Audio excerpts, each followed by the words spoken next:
봄을 맞이했습니다. 옛 조상들이 사용하던 원력에 따르면 오늘은 개구리도 동면에서 깨어난다고 하는 경칩이 오늘입니다.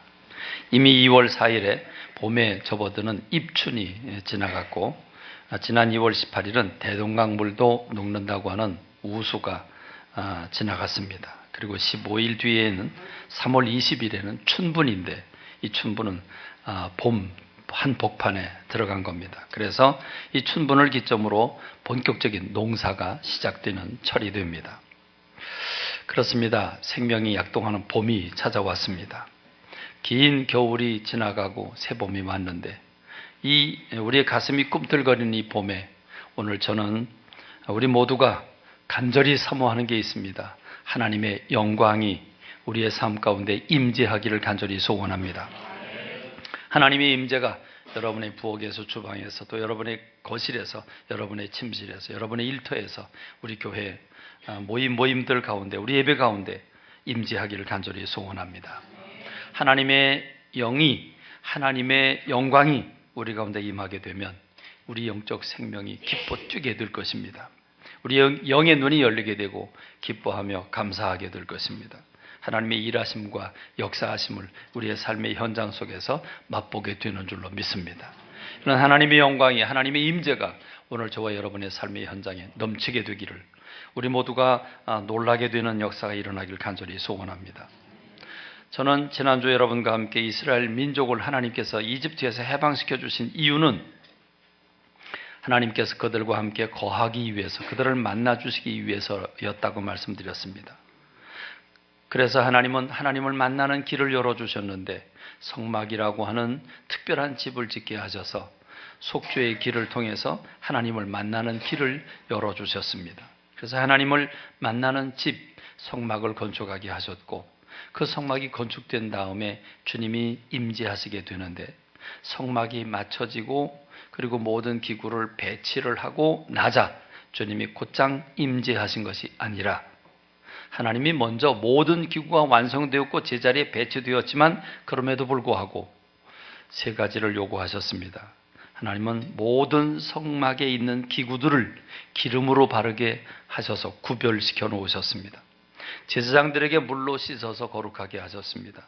옷을 입혀서 구별시킴으로써 그 일이 완성이 되자, 그 일을 순종하자 하나님이 그 성막 가운데 임재하시게 되는데, 그 임재가 얼마나 컸던지 제사장들이 미처 들어갈 수 없을 정도였다고 말하고 있습니다. 그러므로 오늘 우리가 하나님의 임재하심, 하나님의 영광을 체험하기 위해서 우리들에게 먼저 선결되어야 할 조건이 있는데, 우리가 거룩한 그릇을 만드는 것인 줄로 믿습니다. 여러분, 오늘 저와 여러분들이 하나님의 영광을 기다리고 있습니다. 하나님의 영광을 사모하고 있습니다. 그러나 그 전에 먼저 우리는 주님을 모셔드리기 위한 그릇을 만들어야 되는 줄로 믿습니다. 구별된 삶이 필요합니다. 정결한 몸이 요구됩니다. 그리고 바른 행동이 실천되는 세마포, 옳은 행실이라고 하는 옷을 입어야 되는 줄로 믿습니다. 그러므로 성결이 우리의 답입니다. 아무리 그 사람이 재능이 많고 또 실력이 있고 탁월하다고 할지라도 그 영혼의 그릇이 깨끗하지 못하면 하나님은 그 사람을 들어 사용하실 수가 없습니다. 우리의 상차림을 보면 상차림 안에는 많은 그릇들이 있습니다. 밥그릇, 국그릇, 그리고 넓적한 그릇 또는 둥근 그릇 또는 조그만 그릇, 많은 그릇들이 있습니다. 이게 조화를 이룹니다. 근데 여러분, 우리의 밥상에 모든 그릇이 냉면 그릇처럼 다 똑같이 놔져 있다고 한다면 여러분, 얼마나 보기 싫겠습니까? 여러분, 간장을 냉면 그릇에다 담아놓고 찍어 먹는다면 여러분, 그 밥맛이 오히려 뚝 떨어지지 않겠습니까? 우리 모든 크기를 원합니다. 그러나 여러분, 큰 그릇, 작은 그릇, 주부들은 그거 따지지 않습니다. 용도에 맞게 간장은 작은 그릇에다가, 그리고 냉면과 국수 같은 것은 큰 그릇에다가 담습니다. 그럼 국수를 조그만 그릇에 담아 먹을 수는 없죠. 그렇습니다. 모두 동일한 것입니다. 하나님 눈에 보기에는 동일한데, 주부들 눈에 보기에는 큰 거나 작은 거나 용도에 따라서 쓰기 마련인데, 우리는 괜히 큰 것만 찾고 있습니다. 큰 것만 찾기를, 큰 것을 찾는 것, 그 열정보다 우리의 그릇을 크든 작든 깨끗하게 하는 것이 더 소중한 일인 줄로 믿습니다. 디모데후서 2장 20절로 21절의 말씀, 사도 바울은 큰 집에는 금그릇과 은그릇뿐만 아니라 나무그릇과 질그릇도 있는데 귀하게 쓰는 것도 있고 천하게 쓰는 것도 있지만 가장 중요한 것은 누구든지 이런 것에 자기를 깨끗하게 하면 귀히 쓰는 그릇이 되어 거룩하고 주인의 쓰심에 합당하며 모든 선한 일에 준비함이 되리라 했습니다. 그러면 오늘 저와 여러분들의 영혼의 그릇이 깨끗하게 되기를 간절히 소원합니다. 할렐루야. 저는 요즘에 많은 고민이 있습니다. 하나님의 영광이 우리 가운데 특별하게 나타나기를 간절히 소원합니다. 하나님의 임재가 남달리 우리들의 삶 가운데 나타나기를 간절히 소원합니다. 그런데 이런 일이 별로 일어나질 않습니다. 왜 우리에게는 이런 변화가 없는 것일까가 고민입니다. 물론 우리 가운데 함께 하셔서 하나님의 공급과 인도하심과 보호하심이 있음을 분명히 알고 믿고 또 감사하고 있습니다. 그럼에도 불구하고 오늘처럼 이 혼란한 시대에는 하나님의 살아계심을 목격하기를 간절히 소원합니다. 하나님의 전능하심이 오늘 우리에게 나타나고 있음을 바라보기를 원하는 것입니다. 그렇습니다. 하나님의 영광을 사모합니다. 그러나 왜 우리에게는 기사와 이적이 일어나지 않을까? 큰 감동과 놀라움, 그런 사건들이 일어나지 않을까? 하나님의 임재로 인한 두려움과 떨림, 하나님이 임재하신 게 너무도 분명하게 느껴져서 우리가 그 거룩함에 압도되는 그런 경험은 왜 우리들에게 없는 걸까? 그러고 나서 지난주 말씀을 하나하나 떠올려 봤습니다. 지난주 말씀에 세 가지 조건이 먼저 선결되어야 한다고 했습니다. 먼저 모든 성막에 있는 기구들에게 기름을 발라라. 기름을 바르기 전에는 다른 재료와 똑같았는데 기름을 바르는 순간 거룩하게 구별되었다고 말하고 있습니다.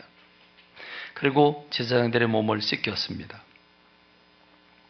그리고 그 옷, 세마포 옷이 중요했습니다. 이 세 가지를 생각해 봤습니다. 과연 우리는 우리가 사용하고 있는 모든 물건들 가운데 하나님의 것에 대한 기름을 분명히 바르고 있는가? 우리는 우리 몸을 깨끗이 하고 있는가? 우리는 우리 옷, 성도들의 옳은 행실인 세마포 옷, 그 세마포 옷을 우리가 일상생활 속에서 입고 있는가? 그러고 보니까 여기 저기 이 사람 저 사람 그리고 나를 쳐다봐도 거룩이라고 하는 이 단어와는 우리의 삶이 너무 거리가 있음을 우리가 발견합니다. 여러분, 성경에 거룩이라고 하는 단어만큼 많이 나오는 단어가 어디 있습니까? 여기를 봐도 저기를 봐도 거룩이라고 하는 단어가 넘치고 찬양을 할 때도 거룩을 우리가 찬양하고 있습니다. 그런데 과연 우리의 거실이 거룩합니까?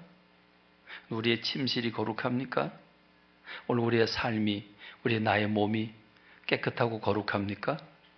우리는 하나님의 것을 얼마큼 하나님의 것으로 구별하고 그리고 구분하고 그리고 살고 있는지, 소중히 여기고 있는지 이 부분을 생각해 보면 참 거룩이 우리의 삶의 현장에서는, 우리의 모임들 가운데서는 너무 희귀하다는 생각을 해봅니다.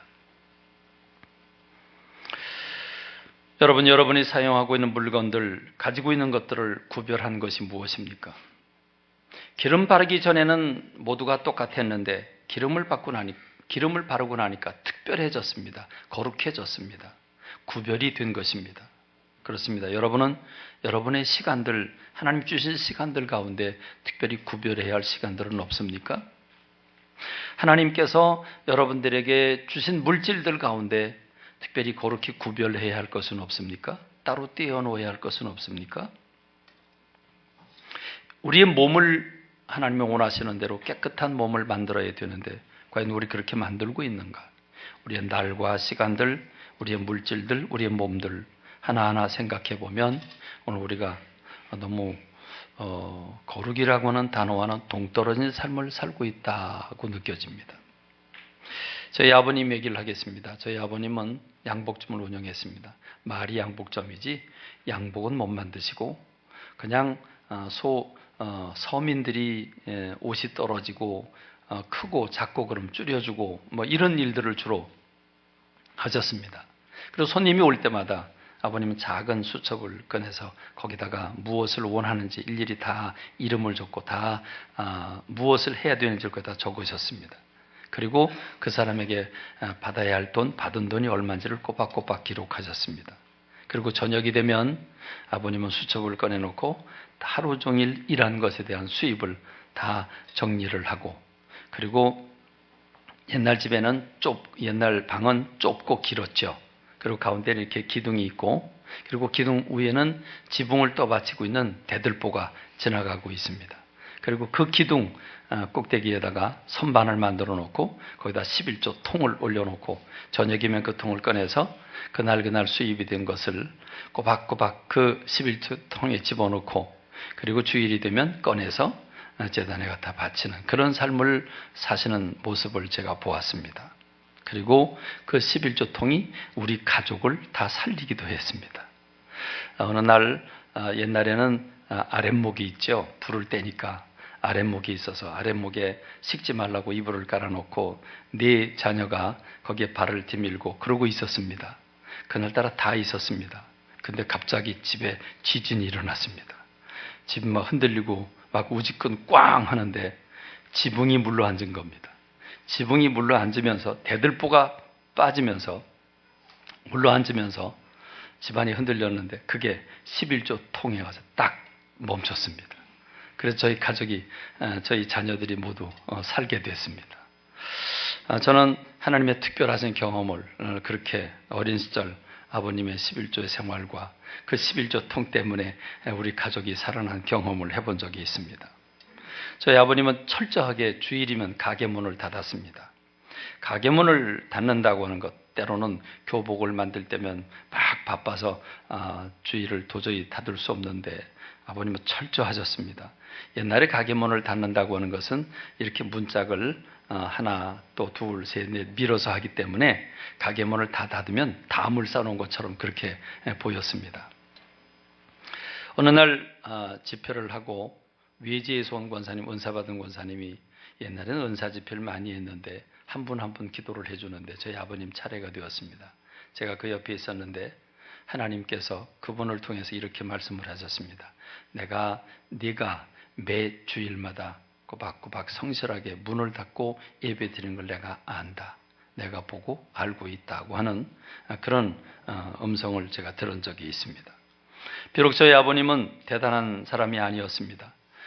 고기 관직을 가진 적도 없고 부자도 아니고 자녀들 하루 세 끼를 제대로 챙겨주지 못한 부실한 아버님이었습니다. 그러나 법이 없어도 사는 분이라고 인정을 받았고 저는 확신합니다. 하나님 나라에서 큰 상급을 받고 면류관을 쓰고 계실 것이라고 하는 사실을 저는 의심치 않습니다. 오늘 어느 사람이 예수님께 와서 예수님께 묻습니다. 예수님, 가이사 로마 황제에게 세금을 바치는 게 옳습니까? 옳지 않습니까? 라고 묻습니다. 여러분, 질문을 오늘 우리는 실제로 우리의 일상생활 속에서 해야 되지 않겠습니까? 우리가 받은 봉급, 우리가 가진 수입을 놓고 이것을 어디에다가 어떻게 써야 되는지를 여러분 우리가 주님께 분별해야 되지 않겠습니까? 봉급 받는 사람들은 아마 대부분 그럴 겁니다. 받으면 옛날에는, 지금은 뭐 통장으로 들어오니까 좀 다른데 저희 젊었을 때는 봉급을 줬습니다. 그 봉급 받고 술집으로 가는 사람도 있고 뭐 다 날리는 사람도 있고 뭐 옛날에는 그랬죠. 근데 봉급을 받으면 요건 11조, 요건 무슨 비, 요건 무슨 비, 이렇게 봉투마다 따로따로 넣어서 그걸 사용하던 그런 기억이 떠오릅니다. 그렇습니다. 우리는 우리의 시간과 우리의 물질과 우리의 모든 재능과 우리의 모든 삶에 우리의 몸까지도 하나님이 원하시는 것과 원하지 않는 것, 하나님께 드려야 할 것과 드리지 말아야 할 것을 구별할 수 있는 믿음이 우리들에게 있어야 되는 줄로 믿습니다. 그래서 주님은 말씀을 하십니다. 동전 하나를 가져와라. 누구의 형상이냐? 가이사 로마 황제의 형상입니다. 그렇다면 가이사의 것은 가이사에게 드리고 하나님의 것은 하나님께 드리라. 주님이 명답을 내려주셨습니다. 하나님은 저 성전을 건축해야 한다는 사실을 알고 있었습니다. 열심히 건축을 하다가 그들은 그만 방해 때문에 중지를 하고 말았습니다. 그게 16년의 세월을 흘러가는 동안에 그들은 성전 건축에 대한 재건을 포기하고 자기네들 집 짓기에 바빴습니다. 그래서 벽돌 집을 짓고 잘 살면서도 성전은 황폐해 있는 그런 모습이었습니다. 그럴 때 주님은 학개라고 하는 선지를 불러서 학개라고 하는 선지자를 통해서 이렇게 말씀을 하십니다. 이제 만군의 여호와가 이같이 말하노니 너희는 너희 행위를 살필지니라. 너희가 많이 뿌릴지라도 수확이 적으며 먹을지라도 배부르지 못하며 마실지라도 흡족하지 못하며 입어도 따뜻하지 못하며 일꾼이 삭슬 받아도 그것을 구멍 뚫러진 전대에 넣음이 되느니라. 한심스러운 결과가 된 것입니다. 만군의 여호와가 말하노니 너희는 자기 행위를 살필지니라. 너희는 산에 올라가서 나무를 베어다가 성전을 건축해라. 그리하면 내가 그것으로 말미암아 기뻐하고 또 영광을 얻으리라. 여호와가 말하였느니라. 너희가 많은 것을 바라서는 도리어 적었고 너희가 그것을 집으로 가져갔으나 내가 불어버렸느니라. 나 만군의 여호와가 말하노라. 이것이 무슨 까닭이냐? 내 집은 황폐하였지만 너희는 각각 자기의 집을 짓기 위하여 빨랐음이라. 여러분, 하나님의 것과 내 것을 구별하지 못할 때 내가 지금 무엇을 해야 되는지, 지금 이 시기가 무슨 시기인지, 하나님의 일을 해야 되는지 내 일을 해야 되는지 구분하지 못할 때 가져오는 결과가 얼마나 비참했는가를 말씀하고 있는 겁니다. 하나님은 말라기라고 하는 선지를 마지막으로 해서 이스라엘 백성들에게 더 이상 선지자를 보내지 않습니다. 마지막으로 말라기라고 하는 선지자가 외쳤음에도 불구하고 그들은 반응하지 않았습니다.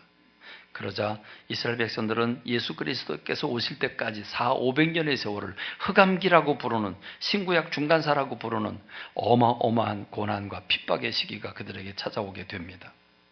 하나님 말라기를 통해서 마지막으로 이렇게 명령을 하십니다.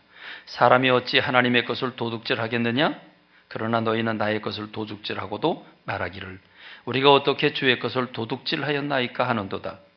이는 곧 11조와 봉헌물이다. 너희 곧 온 나라가 나의 것을 도둑질하였으므로 너희가 저주를 받았느니라. 하나님은 날에 대한 분명한 하나님의 것을 떼어놓으라고 말씀하십니다. 6일 동안은 너희의 날이다. 열심히 일하고 수확한 것을 거두어라. 그리고 누려라. 그러나 7째 되는 날은 안식일이다. 그날을 거룩히 지켜라. 6년 동안은 열심히 밭에서 일을 하고 그 거둔 것을 먹어라. 그러나 7년째 가서는 곡식 씨를 뿌리지 말고 일하지 말고 땅도 쉬고 너희들도 쉬어라. 주님이 희년이라고 하는 죄를 주셨습니다. 희년은 이 안식년 7번, 77에 49, 49년 그때는 안식년으로 쉬고 그리고 그 다음 해는 50년째인데 이 50년은 희년이다. 희년이기 때문에 희년에 가서는 모든 빚진 자들, 땅을 팔고 산 사람들 원주인에게 다 돌려줘라. 해방의 해다. 그래서 모든 걸 회복하는 해가 되는데 그때도 쉬어라.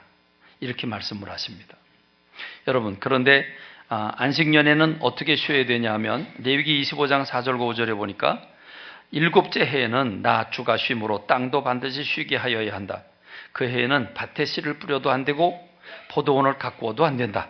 거둘 때에 떨어져 저절로 자란 것들은 거두지 말아야 하며 너희가 가꾸지 않은 포도나무에서 저절로 열린 포도도 따서는 안 된다. 이것이 땅의 안식년이다. 그럼 여러분 한번 상상해 보시죠. 희년을 지내려면 어떻게 해야 됩니까? 49년째 되는 한 해를 농사짓지 말아야 합니다. 거두지도 말아야 합니다. 그리고 50년째 되는 그 해도 또 농사짓고 하지 말아야 합니다. 그럼 그 다음에 해에 가서 씨를 뿌리고 그걸 거두려면 가을이나 돼야 먹을 게 있습니다. 그럼 여러분 3년 동안 먹을 게 없습니다. 그렇지 않겠습니까?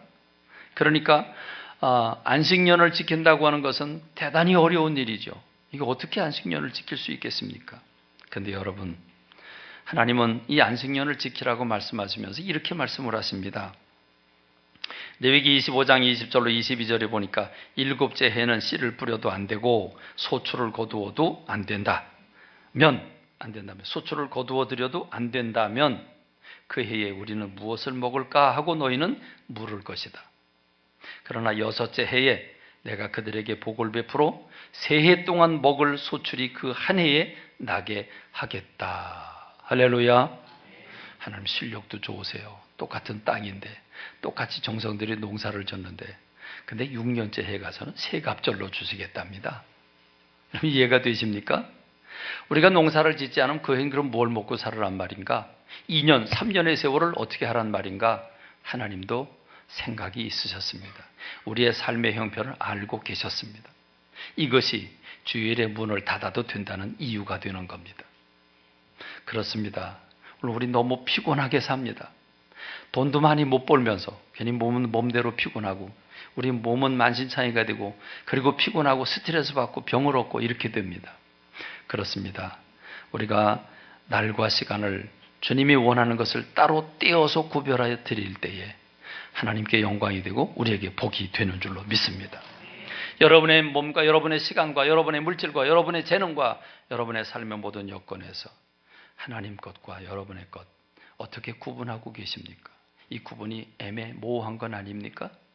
하나님의 것을 분명히 기름 발라 놓으셨습니까? 뿐만 아니라 여러분 우리가 구별해야 될 것 중에 아주 중요한 게 있는데 말을 구별해야 합니다. 말. 여러분 말이라고 다 똑같은 말이 아닙니다. 말은 말이지만 말이 있고 말씀이 있습니다. 영어 성경에 보면 word라고 하는 말은 말인데 여기 대문자를 W를 대문자로 쓰게 되면 말이 아니라 하나님의 말씀이 됩니다. 이건 고유명사고 대명사입니다. 이건 고유명사입니다. word는 누구나 할 수 있는 말입니다. 그러나 대명사 word는 하나님의 말씀을 가리키는 것입니다. 그렇습니다. 오늘 우리는 우리가 흔하게 할 수 있는 말과 하나님의 말씀을 구별할 수 있어야 되는 줄로 믿습니다. 여러분은 성경을 읽을 때 어떤 마음으로 성경을 읽습니까? 신문이나 잡지를 뒤적이는 것처럼 또는 수필을 읽는 것처럼 여러분 그렇게 성경을 읽고 계시지는 않습니까? 우리는 두렵고 떨리는 마음으로 하나님의 말씀이라고 하는 인식을 분명히 하면서 우리는 하나님의 말씀을 읽어야 되는 줄로 믿습니다. 여러분은 설교 말씀을 받을 때 한 사람의 말과 그 사람의 생각으로 받아들이고 있습니까? 아니면 하나님께서 그를 통해서 하나님이 나에게 하실 말씀을 하고 계신다고 믿고 계십니까? 예배니까 그냥 습관적으로 드리는 겁니까? 데살로니가 교회 교인들은 사도 바울이 설교할 때 그것이 하나님의 말씀으로 받아들였다고 말하고 있습니다. 그러자 그 말씀이 들어가서 살아 움직이는 말씀이 되었다고 말합니다. 그런데 베레아 교인들은 좀 달랐죠? 베레아 교인들은 데살로니가 교회 교인들보다 성경은 이렇게 표현합니다. 더 너그러워서 간절한 마음으로 말씀을 받았다. 그리고 그 말씀이 그러한가 해서 매일 연구를 하니까 믿는 사람들의 수가 늘어나게 되었다 말합니다. 여기서 너그럽다는 말은 이 데살로니가 사람들보다 더 말씀에 대한 구별을 잘했다는 말이 아닙니다. 너그럽다는 말은 넓다는 말이죠. 이 진리에 대한 넓은 마음을 가졌다. 진리에 대한 또는 지적 갈망에 대한 호기심이 더 많다. 그런 뜻을 가지고 있습니다. 더 높다. 그런 뜻을 가지고 있습니다. 그래서 그들은 더 너그럽다는 말은 데살로니가 교인들은 하나님 말씀으로 바로 그냥 다이렉트로 받아들였습니다. 그런데 이들은 좀 더 신사적이고 인격적이어서 그 말씀을 넓게 받아들였습니다. 그리고 그 말씀이 정말 그러한가 해서 성경을 간절히 찾았습니다. 그러자 그 말씀이 살아 움직이는 말씀이 되었다고 말합니다. 사도행전 10장에 보면 고넬료라고 하는 모델이 나타나는데 그는 이탈리아 대의 백부장 로마 장교였습니다.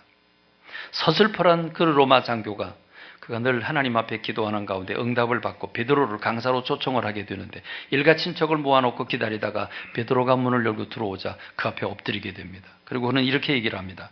내가 곧 당신에게 사람을 보냈는데 오셨으니 잘 하셨습니다.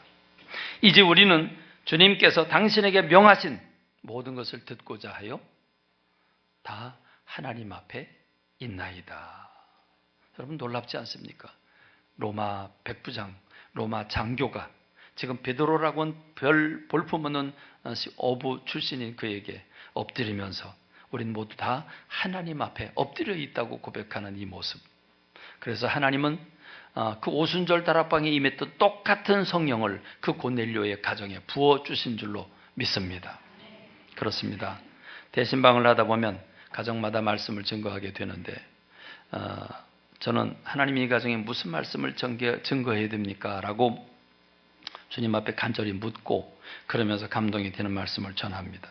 어떤 가정은 하나님이 내게 이 말씀 들려준다고 받는 분이 있는가 하면 매년마다 똑같이 받는 신방이라고 생각을 하고 형식적으로 받는 분들이 있고 때로는 인간적으로 받아들이는 분들도 있습니다. 그러나 여러분, 말씀은 그가 받아들이는 자세를 어떤 자세로 받아들이는가에 따라서 전혀 다른 결과가 온다는 사실을 기억해야 할 것입니다. 하나님은 학개라고 하는 선지자를 통해서 그들의 죄를 지적해 주었습니다. 하나님의 것과 사람의 것을 구분하지 못하고 지금 먼저 하나님의 전을 먼저 건축하고 그리고 나중에 자기 집을 져야 되는데 우선순위가 잘못된 걸 그들이 알지 못하자 하나님은 학개라고 하는 선지자를 통해서 그걸 깨우쳐 줍니다. 깨우쳐 주고 이제라도 너희가 올라가서 나무를 비워다가 성전을 건축해라는 명령을 내리게 되는데 그들은 어떤 반응을 보였습니까? 학개서 1장 12절에 보니까 스알디엘의 아들 스룹바벨과 여호사닥의 아들 대제사장 여호수아와 남은 모든 백성이 그들이 하나님 여호와의 목소리와 선지자 학개의 말을 들었으니 이는 그들의 하나님 여호와께서 그를 보내셨음이라 백성이 다 여호와를 경외했다. 여러분 이것을 영어 성경으로 보게 되면 그냥 학개의 말을 그냥 단순히 들은 게 아니라 오베이드 했다고 그랬습니다. 오베이라는 말은 복종이란 말이겠죠. 그렇습니다. 그들은 하나님 말씀에 복종했습니다. 하나님의 말씀과 학개의 이야기를 그대로 받아들였습니다. The voice of the Lord their God 그랬습니다. 하나님의 그 음성을 그들은 오베이드 했다. 그리고 The message of the prophet 학가이, 이 학가이가 학개죠. 학개라고 하는 사람의 메시지도 그들은 복종을 했다. Because 왜 그랬냐 하면 The Lord their God had sent him. 하나님께서 그를 보내셨기 때문이다. 저의 생각이 아니라 학개라고 하는 사람의 개인적인 생각이 아니라 하나님께서 저를 보내서 말씀을 들려준다고 그들은 믿었기 때문입니다. 그들의 신앙 자세는 어떠했습니까? The people feared the Lord 그랬습니다. 그들이 지금 개역 성경인 경외했다고 그랬는데 이 경외라는 말을 영어 성경에서는 fear 그랬습니다. 이건 두렵다는 말이죠. 두려워했다. 하나님을 두려워했습니다. 오늘 우리 시대에 과연 하나님이 보낸 말씀으로 받아들이는 사람들과 또 하나님 앞에 두려워하는 사람들이 얼마나 있을까? 교회 안에 하나님을 두려워하는 분위기는 별로 없는 것 같습니다. 여러분, 정말 우리는 하나님을 두려워하고 있습니까? 오늘 이스라엘 백성들은 하나님을 두려워하고 경외했기 때문에 하나님 보낸 말씀을 그들은 오베이했다고 말합니다. 그리고 그 결과는 어찌 되었습니까? 그때 여호와의 사자 학개가 여호와의 위임을 받아 백성에게 말하 이르되 여호와가 말하노니 내가 너희와 함께 하노라. 영어 성경으로 보면 I am with you 그랬습니다. 이 declares 선언했다. 하나님이 선언하셨는데 뭐라고 선언하셨습니까? I am with you 그랬습니다. 여러분, 우리가 말과 우리의 친구들의 우리의 언어와 하나님의 말씀을 구별하고 그 말씀을 이렇게 진지하게 받아들일 때 여러분, 하나님은 우리들에게 I am with you 라고 말씀하고 계시는 줄로 믿습니다. 이 말씀을 하기 좀 전까지 이스라엘 백성들은 어떻게 살았습니까? 하나님이 열심히 불러 모았지만 하나님이 불어버리셨습니다.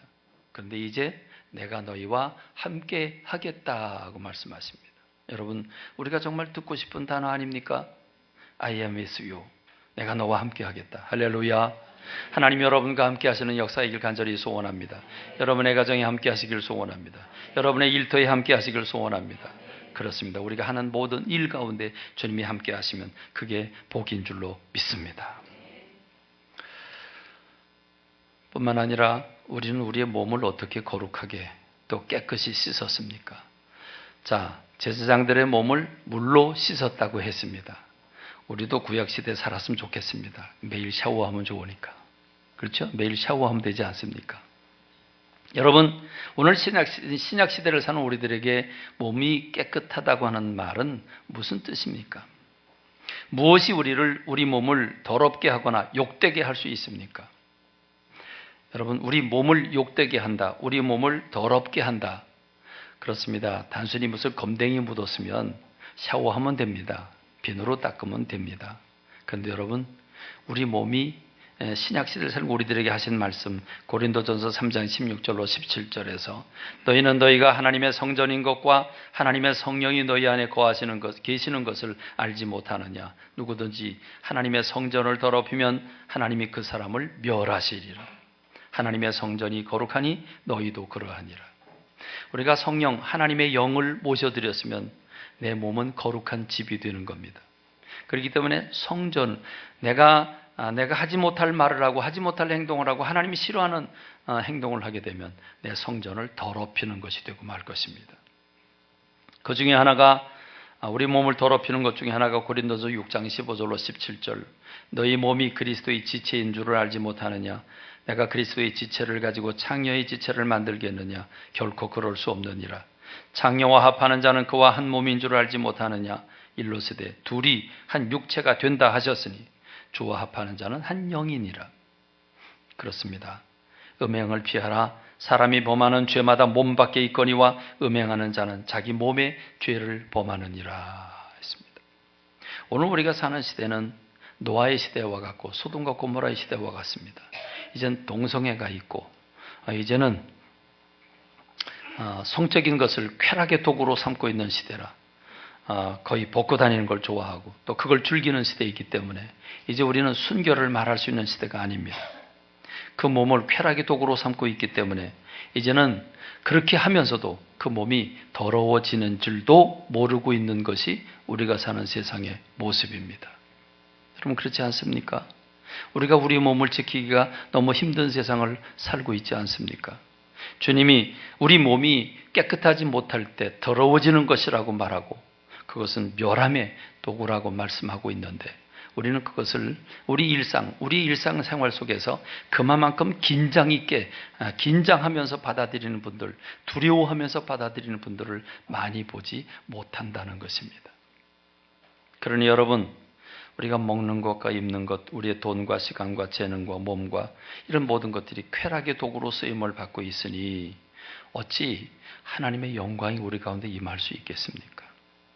하나님이 임재하기를 바라는 건 욕심이죠. 그렇습니다. 오늘 우리 일상의 삶에서 거룩이라고 하는 단어는 마치 그건 성경 안에만 갇혀있는 단어지 우리의 일상생활 속에서는 거룩이라고 하는 단어는 우리하고 관계없는 것처럼 생각하고 있는 것이 오늘 우리 일상의 삶이 아니겠습니까? 부부는 거룩해야 합니다. 우리의 먹거리도 거룩해야 합니다. 우리의 몸도 거룩해야 되는 줄로 믿습니다. 레위기 11장부터 26장에 보면 우리가 얼마큼 성결해야 되는가, 구체적으로 우리의 먹는 것, 먹거리가 먹어야 되는 것과 먹지 말아야 되는 정결한 음식과 부정한 음식을 소개합니다. 옷을 입어도 두 마음을 품을 수 있는 옷이 있고 한 마음을 품을 수 있는 옷이 있다. 우리는 한 마음을 품는 옷을 입어야 된다. 밭에서 일하는 것도 일도 가려서 일을 해야 된다. 몸의 질병도 그렇다. 부정한 몸이 있다. 시체를 만지고 사체를 만지면 그럼 너는 부정한 몸이 된다. 그래서 부정한 몸은 정결 예식을 통해서 몸을 깨끗하게 만들어야 된다. 전염병이나 피부병으로부터 몸을 정결하게 해야 하고 깨끗하지 못한 성생활로부터 너희 몸을 정결하게 해야 되고 남의 물건에 대해서도 정결한 삶을 살아야 된다. 아주 구체적으로 긴 분량을 통해서 우리에게 가르쳐주고 있습니다. 오늘 우리가 읽은 말씀은 레위기 13장, 14장 부분인데 이 레위기 13장과 14장은 흔히들 말하는 나병, 문둥병, 이 나병이라고 하는 피부병이 생겼을 때 생겼는지 안 생겼는지 모를 때 어떻게 분별할 것인가, 그리고 그 피부병에서 고침을 받았을 때 깨끗해졌을 때 어떻게 정결 예식을 하는가 하는 부분이 나옵니다. 13장은 나병이라는 피부병이 걸렸는지 안 걸렸는지를 구분하는 방법에 대해서 소개하고 있는데 제가 성경 구절을 쭉 읽으면서 여러분들에게 소개하겠습니다. 여러분들이 귀담아 들으면서 분별해 보시기 바랍니다. 레위기 13장 2절로 3절에 보면 누구든지 살갗에 부스럼이나 뾰룩지나 얼룩이 생겨서 그 살갗이 악성 피부병에 감염된 것 같거든 사람들은 그걸 제사장 아론에게나 그의 아들들 가운데 어느 제사장에게 데려가야 한다. 그러면 제사장은 그의 살갗에 감염된 병을 살펴봐야 된다. 감염된 그 자리에서 난 털이 하얗게 되고 그 감염된 자리가 살갗보다 오목하게 들어갔으면 그것은 악성 피부병에 감염된 것이다. 제사장은 다 살펴본 뒤에 환자에게 부정하다고 선언해야 된다. 부정하다고 선언되었으면 그 사람은 공동체 안에 살 수 없고 진 바깥에 나가서 격리된 삶을 살아야 합니다. 그러나 그의 살갗에 생긴 얼룩이 희기만 하고 살갗보다 오목하게 들어가지도 않고 그곳에 털이 하얗게 되지도 않았으면 제사장은 그 환자에게 이래 동안 격리시키기만 한다. 여러분, 병이 안 걸렸으면 격리시킬 필요가 없는데 격리를 시킵니다. 일주일 동안 격리시키고 난 다음에 이래가 되는 날에 제사장은 그 환부를 살펴보고 자기가 보기에 환부가 변하지 않고 그 병이 그의 살갗에 더 퍼지지 않았으면 제사장은 그를 다시 이래 동안 더 격리시킨다. 이래 동안 지켜봤는데 깨끗하면 그러면 삶의 자리로 돌아가게 해야 되는데 일주일을 더 기다리게 합니다. 이래쯤 되는 날에 제사장은 그를 다시 살펴보고 그 병이 사라지고 그의 살갗에 더 퍼지지 않았으면 제사장은 그에게 정하다 선언해야 한다. 그것은 단순한 뾰루지일 뿐 옷을 빨아 입으면 그는 깨끗해질 것이다. 자, 이제 그게 나병 전염병이 아니라고 하는 게 밝혀졌으면, 피부병이 아니라는 게 밝혀졌으면 그럼 이제 돌아가라 그래야 되는데 옷을 빨으라고 말합니다. 그리고 정하다고 선포를 하라고 합니다. 여러분 보십시오. 지금 정함과 부정함, 정한지 부정한지, 깨끗한지 깨끗하지 않은지에 대해서 얼마만큼 신경을 쓰고 있습니까? 굉장히 신경 쓰고 있지 않습니까? 오늘 우리가 우리의 삶 속에서 이것이 거룩한 일인지 거룩하지 않은 건지, 정한지 부정한 건지 여러분 얼마나 고심하고 있습니까? 얼마나 긴장하면서 구별하고 있습니까? 그렇습니다. 그런데 여러분, 문두병에 걸렸다가 나병에 걸렸다가 피부병에 걸렸다가 깨끗해졌습니다. 나았습니다. 나은 경우에는 어떻게 해야 될까요? 나았으면 그럼 바로 삶의 자리로 돌아가면 되지 않겠습니까? 그런데 여러분, 우리가 읽은 본문을 보면 다음은 악성 피부병에 걸린 환자를 정하게 하는 날에 지켜야 할 규례이다. 사람들이 악성 피부병에 걸린 환자를 제사장에게 데려가면 제사장은 일단 그를 진 바깥으로 나가서 그를 살펴보아야 한다. 일단 의심이 되면 진 바깥으로 나갑니다. 사람들이 공동체 속에서 빠져나가 격리를 시키고 그의 환자의 악성 피부병이 나았으면 제사장은 사람들을 시켜서 그 환자를 정하게 하는데 쓸 살아있는 정한 새 2마리, 백향목 가지, 홍색 털실 한 뭉치, 우슬초 한 포기를 가져오게 한다. 그리고 제사장은 사람들을 시켜서 그 2마리 새 가운데 1마리를 잡아서 생수가 담긴 오지 그릇에 담게 한다. 그렇게 한 다음에 제사장은 백향목 가지와 홍색 털실 한 뭉치와 우슬초 한 포기와 그리고 그 살아있는 나머지 새를 가져다가 생수가 섞인 죽은 새의 피에 찍어서 악성 피부병에 걸렸다가 정하게 된 그 사람에게 7번 뿌린다. 그런 다음에 제사장은 그에게 정하다고 선언하고 살아있는 새는 들판으로 날려보낸다. 여러분, 지금 여기에서 그 피부병이 다 나았다고 판명이 되었으면 그러면 피를 7번 뿌려서 그를 정하다고 선언을 합니다. 자, 선언하면 다시 돌아가야 되겠죠? 삶의 자리로 돌아가야 됩니다. 정하다고 선언했으니까. 그런데 여러분, 정하다고 선언을 받은 그 사람은 옷을 빨고 털을 모두 밀고 물로 목욕을 하면 정하게 된다. 그리고 진으로 돌아온 뒤에 그는 이래 동안 장막 밖에서 살아야 된다. 여러분, 모든 목욕을 하고 모든 털을 다 밀고 그리고 옷을 빱니다. 그리고 이제 진 안으로 들어옵니다. 들어와 놓고서도 집 안으로는 못 들어가고 장막 밖에서 일주일을 지내야 합니다. 자, 일주일을 지냈습니다. 일주일 지난 다음에 일회째 되는 날에 그는 다시 털을 모두 밀어야 된다. 일주일 지났어요. 일주일 동안 털이 얼마나 자랐겠어요. 근데 머리털이고 수염이고 다 잘라야 된다. 머리카락과 수염과 눈썹까지 털을 다 밀어야 한다.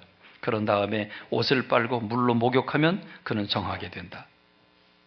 자, 이제 끝난 것 같죠? 그런데 여덟째 되는 날에 그는 흠없는 수양 2마리와 흠없는 1년 된 어린 양 1마리와 여러분 쭉 이게 이제 20절까지 계속 나가게 되고 20절까지 뭐 하느냐 하면 그는 부정했다가 정한 사람이 됐어요.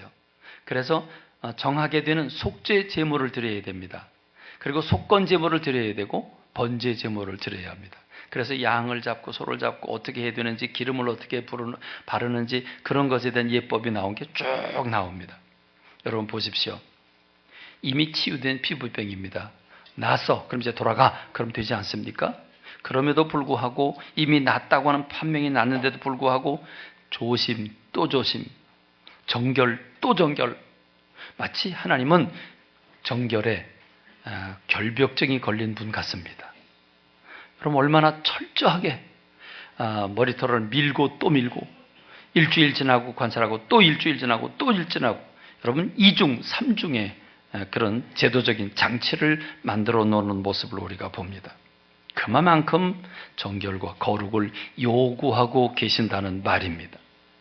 그런데 오늘 우리는 일상생활 속에서 목회자들끼리 모임을 갖던 성도들끼리 모임을 갖던 일상의 삶에서 거룩이라고 하는 느낌, 거룩 경건이라고 하는 느낌을 별로 받을 수 없습니다. 말 속에 행동 속에 우리의 선택하는 것 속에 그런 것들을 별로 찾아볼 수 없습니다. 이것이 주님 우리 가운데 임재할 수 없는 이유가 되는 줄로 믿습니다. 그러므로 여러분 우리가 이 세상을 살면서 잘못된 용어와 잘못된 삶의 자세를 바꿔야 되는 줄로 믿습니다. 대한민국 사람들이 참 좋아하는 단어가 있습니다. 너도 나도 아주 공통적으로 잘 쓰는 단어가 있습니다. 여러분 우리는요 조금 애매하면 명확성보다는 뭐라고 얘기를 합니까? 적당하게 해라, 알맞게 해라, 보기 좋게 해라, 골고루 해라. 여러분 우리가 음식을 만들 때 양념을 어떻게 소금을 얼만큼 쳐야 돼요? 적당히 쳐, 알맞게 쳐, 골고루 해, 골고루. 대충 해. 여러분 그렇지 않습니까? 우리가 많이 사용하는 단어 아닙니까? 요즘에는 얼마나 세밀해졌습니까? 저울에 달아놓고 몇 그램까지도 다 재서 스푼도 티스푼인지 큰 스푼인지 4분의 1인지 2분의 1인지 다 재서 하지 않습니까? 여러분 우린 너무 적당히 삽니다. 주일도 우리가 선택할 수 있는 날이 아닌데 그럼에도 불구하고 사장님이 출근하라고 하면 우리는 마지못해 출근합니다. 기뻐서 출근하는 사람은 없겠죠. 근데 우리 출근합니다. 왜요? 하나님보다 사장님이 윗분이잖아. 왜냐하면 하나님은 돈을 직접적으로 하늘에서 뚝 떨겨주지는 않는데 사장님은 돈을 주잖아. 그렇지 않아요? 여러분 우리가 어쩌면 사장님을 하나님보다 더 높은 분으로 여기고 있는 건 아닌지, 입술로는 그렇게 고백하고 있지 않지만 실제는 우리 그런 삶을 살고 있는 건 아닌지 우리는 돌이켜봐야 될 것입니다. 우리의 물질, 우리의 시간, 우리의 몸, 우리 너무 홀렁하지 않습니까? 우리가 만일 하나님의 영광을 사모한다면 하나님이 내 삶 속에 우리의 주방에 우리의 거실에 주님이 우리 삶의 현장 가운데 임하기를 원한다면 우리의 그릇을 만들어야 되는 줄로 믿습니다. 그릇이 깨끗해야 합니다. 우리는 구별된 삶을 살아야 합니다. 여러분 힘들고 어려울지라도 여러분 우리가 가지고 있는 세상적인 쾌락보다 하나님의 영광이 우리 가운데 임할 때 여러분 비교할 수 없는 기쁨이, 비교할 수 없는 하나님의 그 부어지는 복이, 행복이 우리들 가운데 넘치게 되는 줄로 믿습니다. 저와 여러분의 그릇을 깨끗이 하고 그래서 주님이 임재하시는 주님의 영광을 맛보는 제가 되고 여러분들이 되길 주님의 이름으로 축원합니다.